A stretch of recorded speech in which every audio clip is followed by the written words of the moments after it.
I went to one of my favorite shops in Frederick, Maryland, and the intent was to find some natural elements to decorate a house that we are going to be building soon. And I saw this on the shelf. I saw the beautiful little deer on it. So I picked it up and to see how much it was. It was only $25. When did that happen? It had to have been in February, I believe, of this year. Remarkable find. Oh, thank you. Unaware that it was the work of none other than Charles Loloma, one of the most innovative Hopi artists of the 20th century.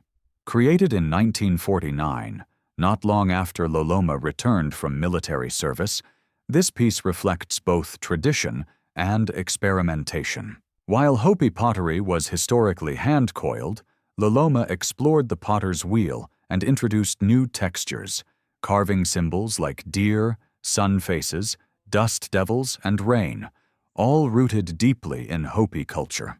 Even the striking blue interior speaks to a distinctly Hopi aesthetic. The signature and date carved into the clay confirm its authenticity.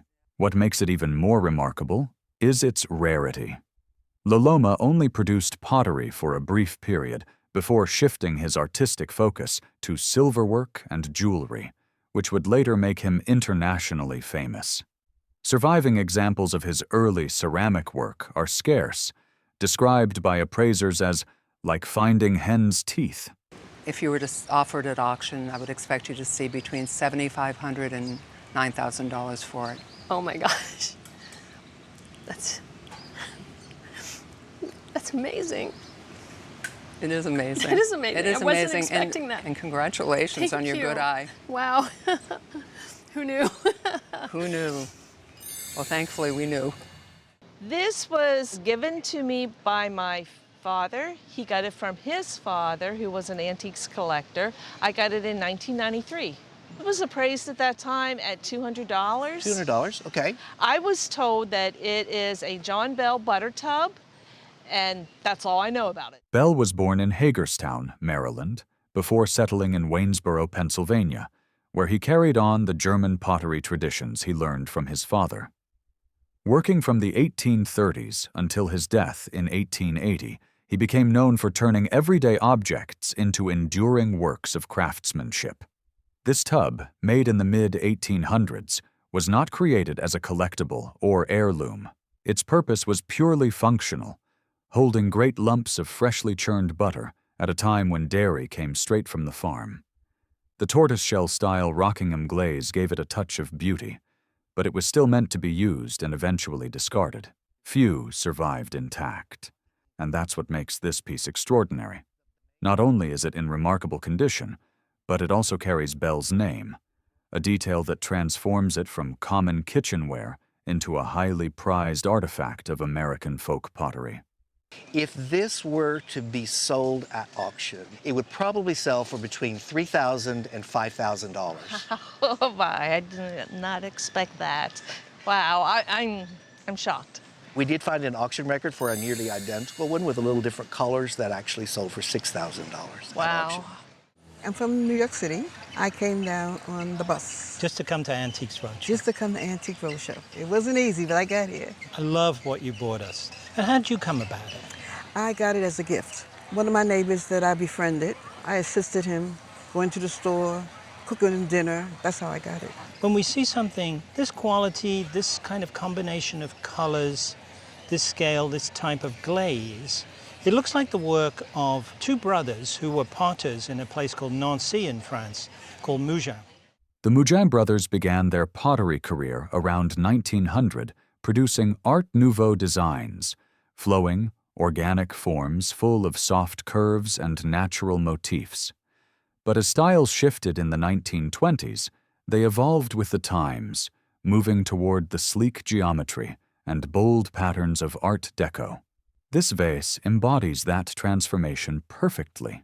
Dating to around 1930, its decoration bursts with exotic inspiration. The bold green foliage and striking blue fruits don't belong to the French countryside, but instead reflect the colonial fascination of the era. In 1931, Paris hosted the Exposition Coloniale, showcasing the animals, plants, and artistry of lands far from Europe. French designers eagerly wove these motifs into their own work, and the Mougins captured that spirit in clay. Crafted through slip casting rather than wheel-thrown pottery, the vase gleams with carefully layered glazes, rich metallic greens, warm browns, and luminous blues, creating a lush tropical effect. Its scale, condition, and artistry make it a striking survivor of early 20th century French design. We put it in an auction. It's going to bring somewhere between, one of my colleagues said between 1,000 and 2,000. I'm going to say a good estimate at auction would be between $1,200 and $1,600. Oh, wow, So that's I good. think that's That's good for a gift. That's a nice gift That's you got right right. there. Now, it's worth that largely because it's perfect. Some antiques aren't just beautiful. They're statements of ambition. That's exactly what this towering vase from the Trenton Potteries represented when it was unveiled at the 1904 Louisiana Purchase Exposition in St. Louis. I bought this from a dealer years ago before the internet. It had no mark on it. So nobody knew exactly what it was. I just thought it was beautiful. And so as time went on, I noticed an article in the Antique Trader. They mentioned these monumental vases made for the 1904 Louisiana Purchase World Fair. So I contacted the museum, sent them a picture, and they said it was one of the vases that had been lost or gone. At the turn of the 20th century, American ceramics were largely practical. Sinks, bathtubs, and sturdy kitchenware. The finest decorative pottery still came from Europe: Limoges in France, Minton in England, porcelain from Germany. But Trenton's potteries wanted to prove that American craftsmanship could rival the Old World. So they joined forces, hired an artistic director named William H. Wigley, and produced a handful of monumental vases that could stand beside Europe's finest. This particular piece, known as the Rose Vase, is signed by Wigley himself. Its hand-painted blossoms, gilded borders, and rich continental style evoke the grandeur of French and Bavarian porcelain, but it was born in New Jersey. An act of pure American optimism. The scale alone was remarkable for the time, and seeing it gleam beneath the fair's lights must have been a revelation for visitors. I think a fair retail price would be $25,000 Wow. today. I'm very, very happy with that. And I hope everyone will love it that sees it, and everything's coming up roses. Well, my husband bought it in 2009 online, and we bought it for the glaze. We love the glaze on it.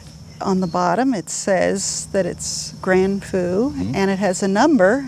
And what did you pay for this? $1,500. $1,500. Some of the rarest treasures in American pottery history come not from centuries-old traditions, but from short-lived experiments that burned brightly and disappeared almost overnight. That's the case with this dazzling Grand Feu ceramic vase, born in California around 1914. At the turn of the 20th century, California's clay deposits were discovered to be among the finest in America. This sparked a wave of art potteries determined to rival the best of Europe. Grand Feu pottery, named after the French phrase for high fire, was one of the boldest, though its existence was fleeting. From roughly 1912 to 1916, they produced pieces that pushed the boundaries of glaze artistry, creating effects that seemed alive with color and light. This vase embodies the height of their achievement. The glaze is known as the sunray glaze, a flambe of cascading browns and reds flowing into a radiant cobalt blue base. What makes this example extraordinary is the balance.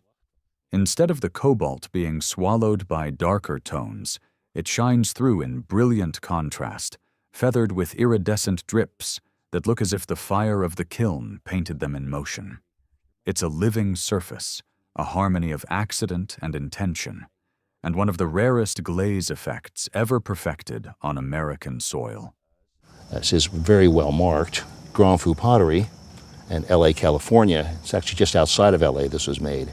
And the company was run by Brockman, also a mystery. I'm not really sure where he came from or where he went after he was done. He had this brief moment, made some beautiful pots, and then disappeared.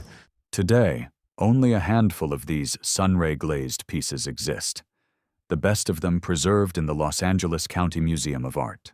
At auction, I would estimate this for $10,000 to $15,000 on today's market. Yeah, and it could well bring more because it's really that good. Well, this is a beautiful piece to look at whenever you're feeling a little bit down or blue. You look at this and it changes everything. And then you feel cobalt blue. Yes, yes. My wife's grandmother lived next door to an elderly couple in Romania, and they received these as a wedding gift. And then, unfortunately, during the communist times, of course, she had a 2-bedroom apartment. They actually took the apartment from her, and she had to sell off all her goods. And she gave this to my wife's grandmother, who then gave it to my wife's mom. And when they came to America in 1990, she brought it with her.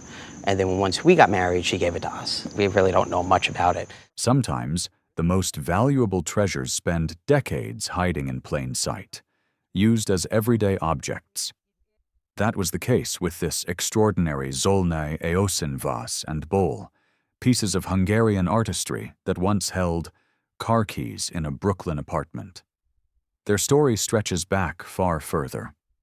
Zsolnay, founded in Hungary in the mid-19th century by Vilmos Zsolnay, began as a factory producing utilitarian wares. But Vilmos had a vision. He wanted to rival Vienna and Paris with decorative art pottery that could rival glass itself. By the 1890s, he had perfected something astonishing: the Eosin glaze.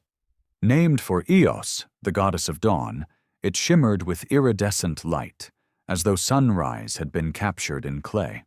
These particular examples, adorned with apple trees, pine motifs, and wave patterns borrowed from Japanese design, reflect the global influences that inspired Zsolnay's Art Nouveau era. They even echoed Tiffany Studio's fascination with glass-like surfaces, except these glazes were pottery, mastered through a delicate reduction firing process. The effect is breathtaking, a metallic rainbow sheen that shifts with the light. Both pieces bear Zsolnay's historic marks, dating them to around 1900 during the company's peak. While one has suffered cracks and restorations, the rarity and size still make it highly desirable. A bowl like this was sold at auction within the last 5 years for $16,000, Okay. probably plus premium. So at auction today, probably $12,000 to $16,000, something like that. In this condition, still at auction, most likely $10,000 to $15,000. Wow. Perfect condition, maybe $20,000. Okay. Because it is very large Yeah. and super rare. Okay. Wow. That's unbelievable. I'm impressed and shocked. That's awesome. Thank you. Two vases, two completely different personalities, yet both tied to one of Europe's most innovative potteries.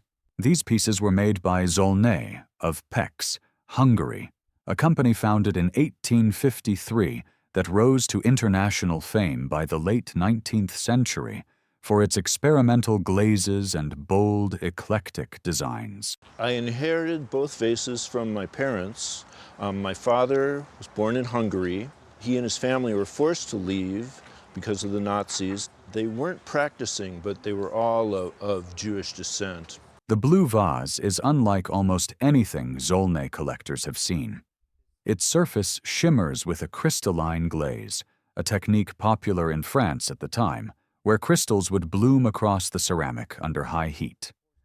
The rim is edged with raised gilding, an expensive, intricate finish, and even carries a touch of Egyptian revival influence, reflecting the cosmopolitan taste of the 1890s.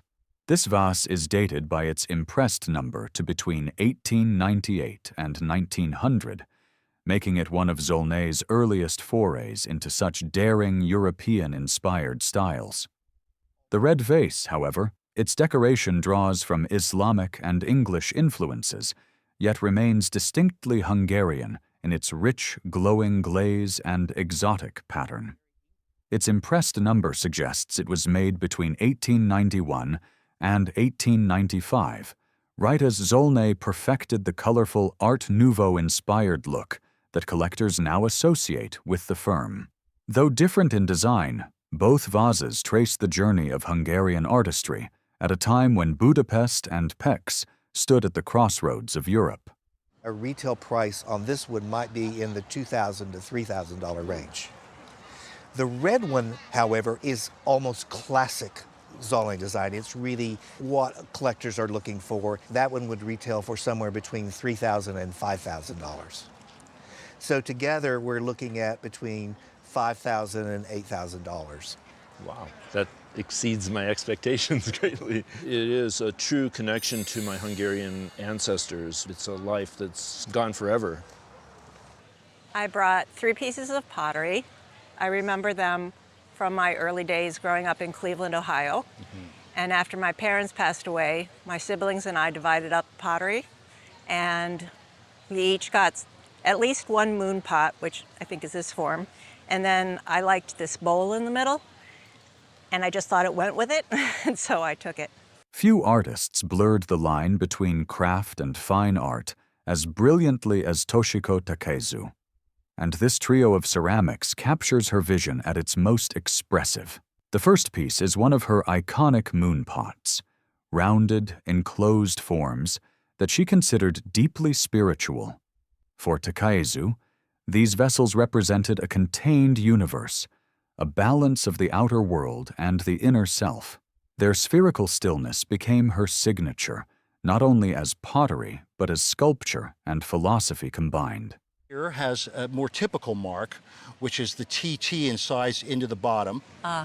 The second moon pot, though unsigned, bears all the hallmarks of her clay, glaze, and finish, leaving no doubt of its authenticity.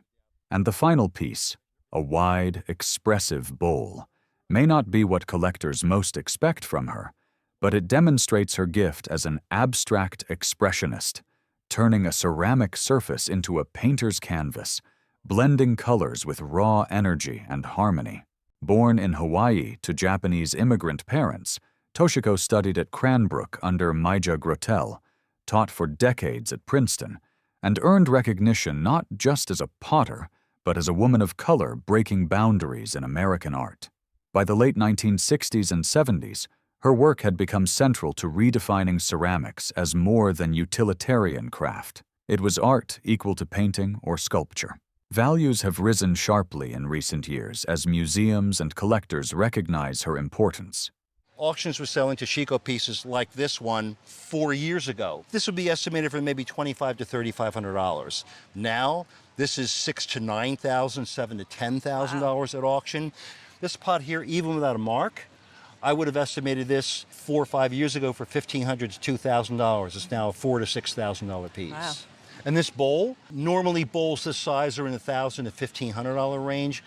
Conservatively, either $2,500 to $3,500, maybe $3,000 to $4,000, but I wouldn't be surprised if at auction that brought $5,000. It's just such a very good example. The 3 of them together are a beautiful presentation of all aspects of Toshiko's work. So thank you. I love them. Thank you. My grandmother worked for the SEGs, the Saturday Evening Girls. That was a group of young immigrant women, and she was one of them. She immigrated from Lithuania when she was about 10 at the turn of the century. And she had these pots and many, many others that I have at home. And this she loved is her it. right here? Yes, it is. That's right in front of the pottery that moved from the North End to Brighton.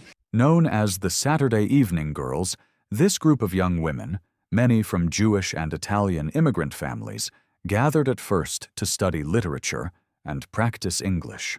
But by 1908, their circle gave rise to the Paul Revere Pottery, a progressive workplace that combined education, artistry, and a chance for dignity in labor. These 2 vases date to around 1925 to 1930, a time when the pottery was shifting its style to meet changing tastes. Traditionally, Paul Revere pieces are recognized for their hand-decorated landscapes, flowers, or whimsical motifs. But these vases are strikingly different. One recalls the romantic designs of England's pre-Raphaelites. The other leans toward the sleek modernism seen in Germany and Belgium between the wars. Their bold green and black glazes are unmistakably Paul Revere. Yet their forms show how even this socially driven workshop adapted to international trends to stay alive in the marketplace. Originally priced at $75 each, a significant sum for working-class women in the 1920s, these were not just decorative objects, but symbols of progress, of women carving a place for themselves in American culture. So in terms of value, vases in and of themselves are difficult enough to find. To find them decorated like this is unprecedented. So I would say at auction, I would estimate this piece for between $5,000 and $7,000. And Wow. I think also at auction, I would have to say the same, $5,000 to $7,000. It's not Wow, what people that's look surprising. for. But if this had a Amazing. landscape design going around it, which is what they're known for, Right, this would be maybe a six-figure piece. So. Yeah. Well, that's great. That's amazing. These are things I just played with, so put dried flowers in them. So that's wonderful. Thank you.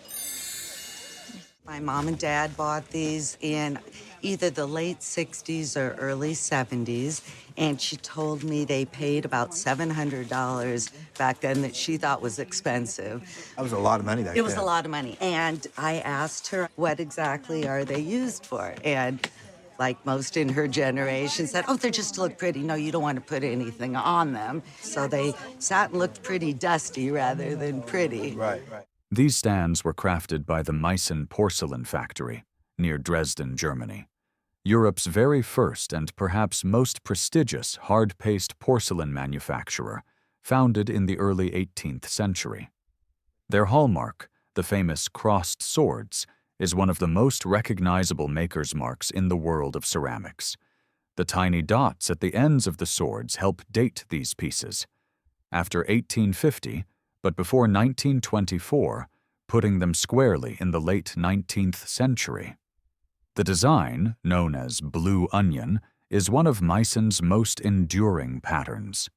First created in 1739, the stylized floral motifs, meant to resemble pomegranates, peaches, and bamboo, though Europeans mistook them for onions, became a symbol of elegance on both sides of the Atlantic. These dessert stands were meant to hold small cakes or pastries at the center of a dining table, adding refinement to the ritual of entertaining. So what are they worth? Well, actually there's a lot of this out there, but I would say a retail price on these days would probably be around $1,000 to $2,000 for the pair. Okay, great. So they're fine. Well, I know what to use them for. Right. I found it in an antique shop right here in West Des Moines. A lady had just unwrapped it. I thought, wow, and I purchased it at that time. That's been about 25 years ago, maybe 30. And what did you pay for it? I think around $100, $125, something like that. At first glance, it looks like ordinary spongeware, the kind of everyday earthenware used in kitchens across America. But the bold lettering across the top, Ottumwa, July 27, 1910, immediately reveals a story far larger than a kitchen table. This was no mere household jug. It was created as a commemorative piece for the Democratic State Convention of 1910, held in Ottumwa, Iowa. The picture welcomes delegates with a lucky horseshoe, carefully stenciled and spattered in vivid blue. But the real reveal is on the reverse side, a proudly painted donkey, the enduring emblem of the Democratic Party. That simple folk art flourish transforms what would have been a $200 utilitarian pot into a powerful piece of political Americana. The craftsmanship is remarkable. The sponge-spattered glaze creates a vibrant ground, while hand-brushed details on the donkey and horseshoe give it character. It speaks to both artistry and history. One part pottery, one part campaign badge. But as with many large stoneware pieces, the handle hides hairline cracks, a reminder never to lift such heavy vessels by the handle alone. If this pitcher bore no decoration, it might fetch a few $100s, but with its historic inscription, political imagery, and unique survival, it commands far more. With the history and the decoration, and it's beautifully done, beautifully crafted, I would say no problem, $3,000 to $4,000 retail. Oh, yeah. Well, that's good. My wife, she's in the Democratic Party. I'm a Republican. So, okay, where does it sit in your house? It sits in the living room. Okay. And she says, "You're not selling that." This is a really colorful, interesting vase. Tell me about it. Sunday, which was Mother's Day, my daughter gave it to me. And it came from her husband's grandmother's grandmother. Okay. And came down through the family. That's all I know. I don't know anything else about it. And so what did your family think about it? My granddaughter wanted to make mud pies in it, but... Oh, well, sounds fun to me. Do you like it? Were you happy with it? No, it's ugly. It's ugly. Okay, why do you say that? It looks cheap. That's a perfectly fair thing to say. The vessel itself is humble, a mass-produced 19th century pottery blank. But what transforms it into something remarkable is the hand-painted decoration and the poetic inscription.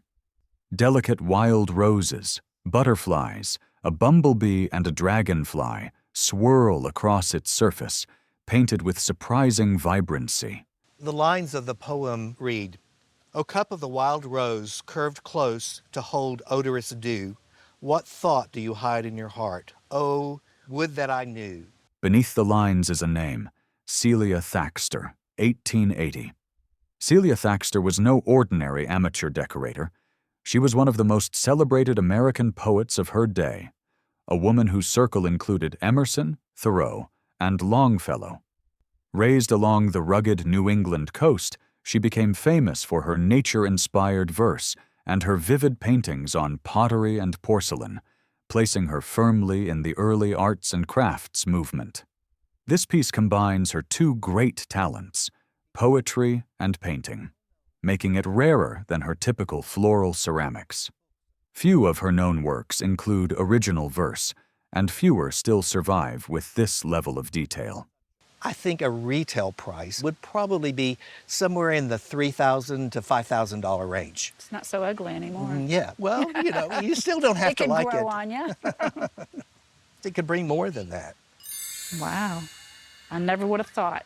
Who would have thought? This ugly vase. My grandfather had 7 sisters, and one of them was a fairly renowned antiques dealer in Joplin, Missouri. Visited her house one time and it was just jammed with stuff. So she gave this set to my mother, and it was a wedding present. And my mom would always say, May said this was one of the finest examples of this type of work that she'd ever seen. The set is complete. 1 elevated cake stand and 8 matching plates, remarkably preserved in near pristine condition, suggesting it was admired more than used.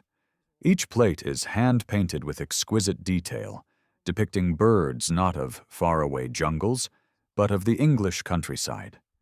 Thrushes, finches, and garden birds familiar to Victorian eyes. That choice itself is unusual, as ornithological services of the time more often showcased exotic species. The exception in this collection is the fruit stand, adorned with a parrot, a fittingly exotic touch for the centerpiece of a dessert service, symbolizing the allure of imported fruits in Victorian Britain. Though unmarked, the porcelain was almost certainly produced in Staffordshire, the heart of England's ceramics industry. Its style places it in the mid-Victorian era, circa 1860 to 1870, when hand-painted porcelain reached a peak of artistry and refinement. A retail price, it's going to be at least $1,000. And possibly a dealer would price it at $1,500 or $1,600. Okay, great. My grandmother purchased this, I think, sometime in the 50s. I liked the puppy dog face. I thought it was cute, and it made me smile, so I hung on to it. The vase was crafted by Weller Pottery of Zanesville, Ohio, one of the giants of American art pottery in the early 20th century. Around 1905, Weller was producing richly decorated wares using a technique known as incising, where designs were carved into the surface before glazing. While the specific artist behind this portrait remains unknown, the vase isn't signed, the quality of the work is undeniable. The soft shading, the lifelike detail, and above all, the expression on George's face revealed the skill of Weller's decorators at the time. This was a period when Weller was competing with other major potteries, like Rookwood and Roseville, to bring fine art into everyday homes. The sad part is this market has taken a big hit since 2008 when the economy took a dive. 30, 40 years ago, this piece might have been worth $2,000 to $3,000 because of an animal portrait. Okay. Today, it's more likely in the $500 to $700 range. George will be very happy knowing where he's from. I found this in an antique store in Santa Cruz, New Mexico, and it was right after the pandemic, and I make ceramics myself, and I teach ceramics, so I knew at the time that it was very hard and took a lot of time to make something like this. And then when I saw, after looking closer, that it was probably all handmade and then wasn't signed, I became really intrigued because usually I know a lot about these things, and I had no idea where this came from. What did you pay for it? Do you remember? It was under $20. At first glance, its style recalls the famed Japanese Satsuma tradition, known for rich enamel work and intricate surface decoration. But in truth, this is American Satsuma, crafted on Japanese porcelain blanks that were imported to the United States during a turbulent moment in history. With World War I cutting off access to German and French porcelain, American decorators turned to Japan for their blanks, then applied their own elaborate designs at home. It is an enamel painting. The way this is painted, all those black lines would have most likely been delineated with a mix of wax and manganese. Okay, wow. And in the firing, the wax will burn off and just leave that black line. I would think that the initials in the medallion are most likely for the person who would be receiving this, as opposed to the artist. It would be so very elaborate. Though unsigned, the craftsmanship here is exceptional, with its glowing enamel colors and rhythmic, organic design. And while the buyer thought of it simply as a beautiful handmade object, the box is also an artifact of how American artisans adapted and innovated during a global crisis. I was discussing this with my colleagues at the pottery and porcelain table, and we were agreeing that at auction, probably at $400 to $600. Okay. Okay. So you did well. Thank you. I just wish the artist who made it could get the credit, because I'm always in awe of it. It's just kind of amazing. Sometimes, what looks like just an old family keepsake turns out to be a cornerstone of American art history. This picture, once tucked away with nothing more than a scrap of paper marked old, is actually an early treasure from Rookwood Pottery, one of the most influential names in American ceramics. The company started in 1880. It was in Cincinnati, Ohio. This line was referred to as Limoges or Limoges-style. Limoges is a city outside of Paris that was a huge center for mostly porcelain. The French makers would have been shown at the Centennial Exposition in Philadelphia in 1876. And the women who ended up starting Rookwood Pottery and the American art pottery movement in general would all have been at that exhibition. And they would have been impressed to see how the Japanese aesthetic was being interpreted by the French. On this vessel, we see bamboo stalks, swallows in flight that nearly resemble bats, and cloud veils drifting across the surface. Nature refracted through both Japanese and French lenses, then reinterpreted in Cincinnati clay. There's a slightly clumsy, earnest quality to the painting, but that's exactly what makes it so important. It represents the very beginnings of American art pottery. The picture bears the Rookwood mark and the date 1883, and though the artist's signature is difficult to read, it may even have been decorated by Maria herself. Every major American museum with a ceramics collection considers early Rookwood pieces essential, and this is precisely why. They embody the birth of a movement that would soon define an era of American decorative arts. A pre-auction estimate these days would probably be $1,000 to $1,500. Wow. I was thinking like $200. That's great. I love it. It's not as popular as it would have been 20 and 30 and 40 years ago, but it is a really important piece of America. Well, that's great. Thank you so much. My pleasure. Yay, I'm very happy. My big question is this a child's tea set, or what was this used for? I mean, I'm thinking it was a child's tea set because it's so tiny, but then why would you give this to a child to play with? My brother got it for me 14 years ago, so I want to pass it down to my niece. There are such things as child sets. Mhm. This is not a child set. Oh. And by the way, it's not a tea set. It's a coffee? It's a coffee set. Okay. Coffee pots tend to be taller with a more extended spout. Okay. The porcelain itself was crafted in Limoges, France, a region that for centuries has been synonymous with some of the world's finest porcelain. Each piece bears the Limoges, France mark, a stamp of authenticity that collectors instantly recognize. But what makes this particular set stand out is not just its French origin, it's the decoration. Rather than the grandmotherly floral motifs that were common in China painting of the era, this set bursts with Art Deco flair. Its bold, modern strokes suggest the hand of a young woman in tune with the jazz age, the flapper spirit, and the sleek sophistication of the roaring 20s. This was not your typical parlor room painting. This was forward-looking design, stylish, chic, and alive with the optimism of the modern world. You say your brother bought it for you? My brother did, yes. He lived in Denver and saw this in just a little antique store. And how much did he pay for it in that antique shop? Do you know? $300, I think he said. The set consists of 6 demitasse cups and saucers, along with the coffee pot, each piece beautifully executed and remarkably well preserved. Today, with its elegant design and fine condition, a set like this would be priced far higher. As far as the value, I think he paid a fair price for it back then. But I think if it was in a good antique shop today, I could see it priced at twice that.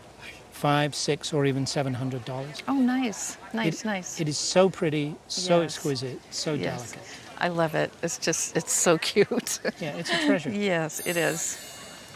It was from my great aunt's estate, who was a real world traveler, but also collected things in the United States. I got it. I saw it in a museum about 5 years later in San Francisco.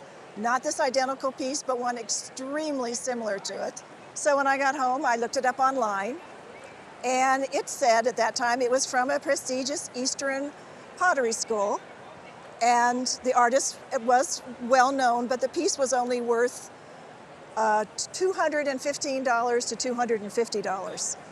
And that was all I knew about it, and it's been packed away ever since. Made in Zanesville, Ohio, around 1905, it belongs to the Weller Sicard line, one of the most coveted chapters in American ceramics.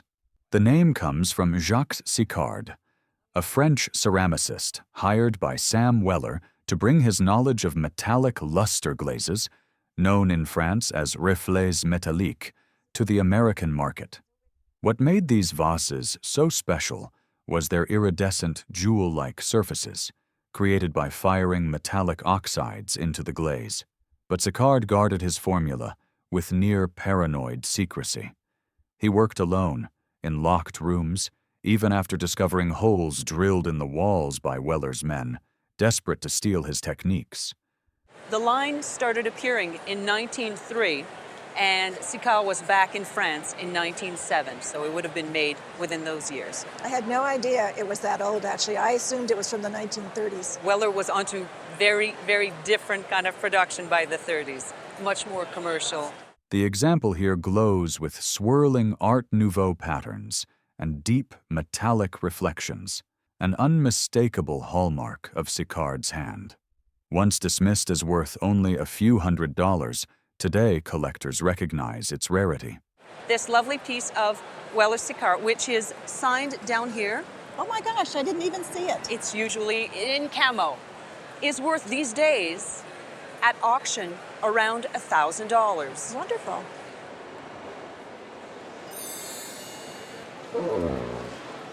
I got them from an antique dealer 50 years ago, or my mother did. I'd gone to this dealer to buy cups and saucers for my mother at her birthday or Christmas or something. And she had this set, and she wouldn't sell it. And finally, she called my mother in '51 and said she was ready to part with it. And then my mother gave it to us for Christmas the following year.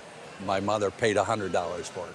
Made around 1780 at the Caughley porcelain factory in Shropshire, England, this charming little service is more than just a toy. In the 18th century, sets like these were created not only for play, but as a way to teach young girls refinement, how to serve, how to care for porcelain, and how to behave properly at the table.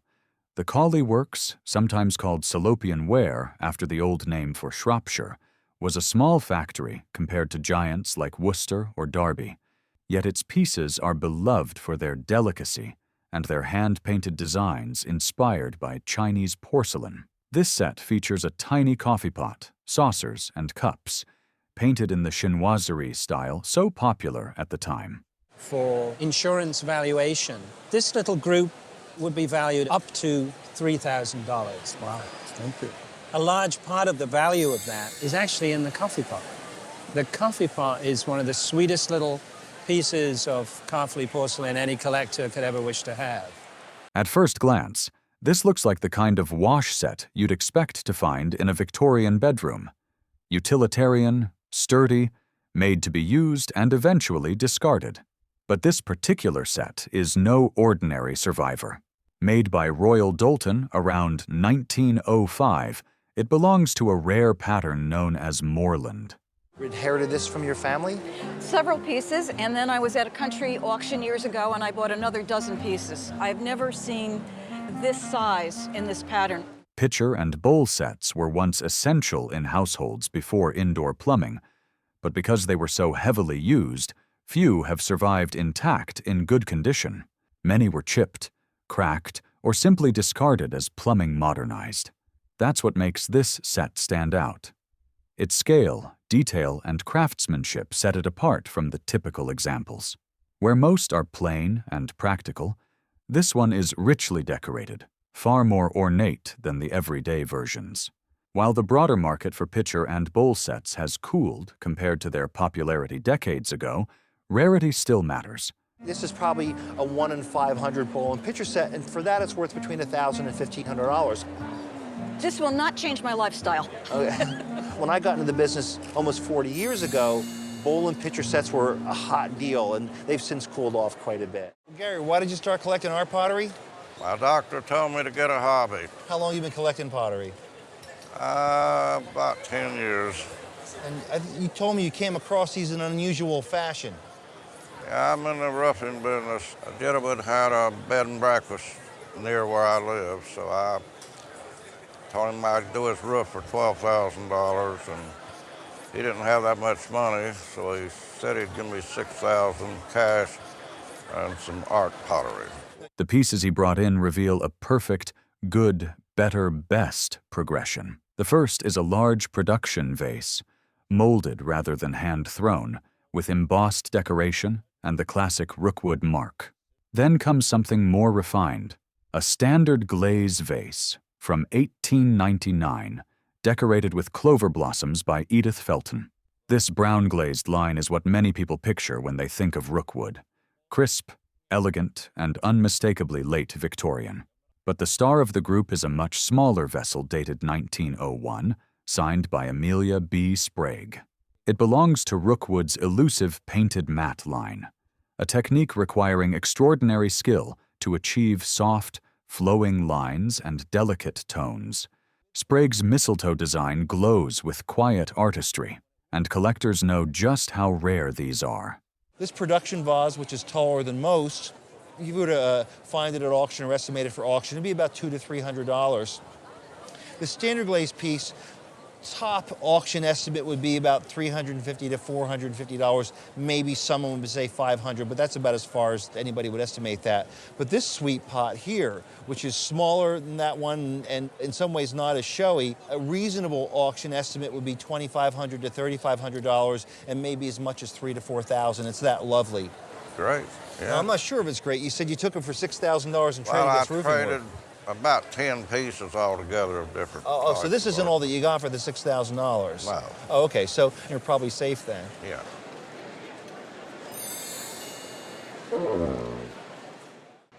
They came from my father's family, and I'm not 100% sure where they came from. No, somebody wrote a note about them here. My grandma wrote that, and she must have done some research on it to try to find out what they are. She wrote here that these are rare, they're Worcester, they're in scale blue, she says, and she puts the dates there of the Dr. Wall period of Worcester. But a closer look revealed a different story. True first-period Worcester is soft paste porcelain with a slightly creamy tone, often decorated with the famous scale blue glaze. These vases, while striking, were made of hard paste porcelain, bright white and glassy, and their ornate handles didn't quite fit Worcester's style. Instead, the appraiser identified them as French porcelain, likely from the 1850s or 1860s.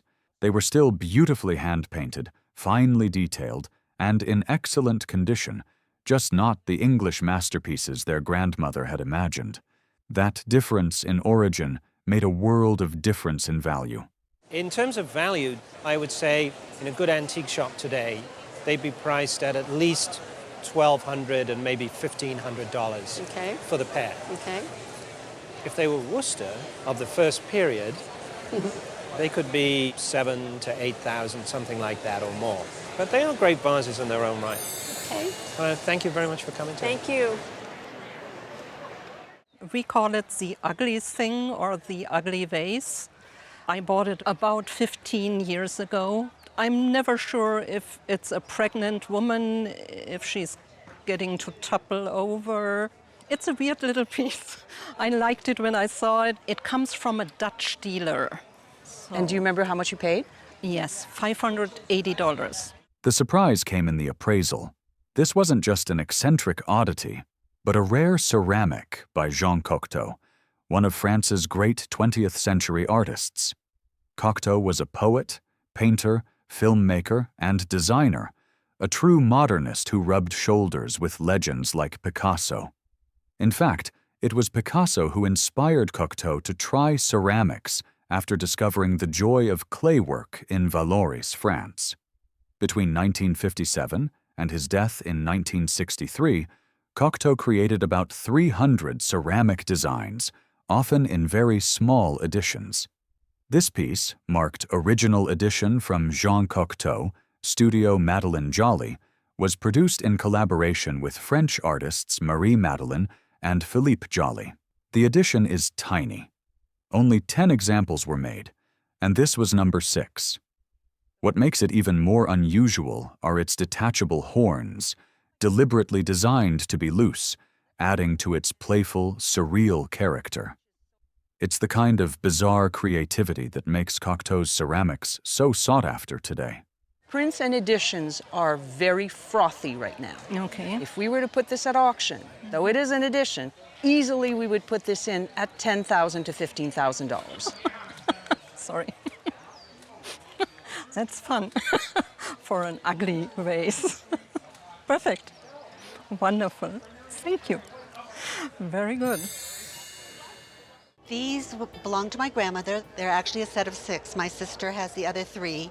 And I've recently rediscovered them in a closet in my home during a remodel. And I've had them since my grandmother passed away in 1999. These always sat in a special cabinet. We were not allowed to touch them. We never got to eat out of them. Okay. So. But she did eat out of them. Oh yes, these were her special dinner dessert for people that came to her home. So what kind of dessert did she serve? Knowing my grandma, probably ice cream. She was from Texas too, and she never had less than 3 kinds of ice cream in the freezer. Marked with a tiny lamb beneath the word Dresden, these cups were decorated by the celebrated firm Ambrosius Lamb, one of the finest porcelain workshops of late 19th and early 20th century Germany. Dresden wasn't a manufacturer at all, but rather the artistic hub where companies like Lamb transformed plain porcelain blanks into richly hand-painted treasures. Each cup tells its own story through Watteau-style scenes, graceful couples in garden landscapes, chatting or playing music, framed by lavish raised gilding. And to make them even more desirable, every piece was done in a different jewel-toned color, part of a wide rainbow palette sought after by collectors. Originally produced in sets of 12, today even a single example can be more valuable than an intact set, because collectors worldwide are eager to hunt down missing colors. And these were probably made around 1900. And my grandmother would have probably bought them in the early 1950s. Okay, and then they would, Yes. so they would have been old or secondhand at that point. They were always a luxury object. So in today's market, when they're sold at a retail price, they usually sell for between $1,500 and $2,000 each. Each? Each. That certainly is a big surprise. I can assure you my grandmother didn't pay that. So the combined value for your three would be between $4,500 and $6,000 retail price. I'm shocked. I'm truly shocked. I think it's a little shocking myself. Thank you so much for watching. If you enjoyed this story, make sure to check out the videos now appearing on your screen. One takes you inside the world of Tiffany's breathtaking vases, and the other uncovers the hidden stories behind remarkable paintings from Antiques Roadshow.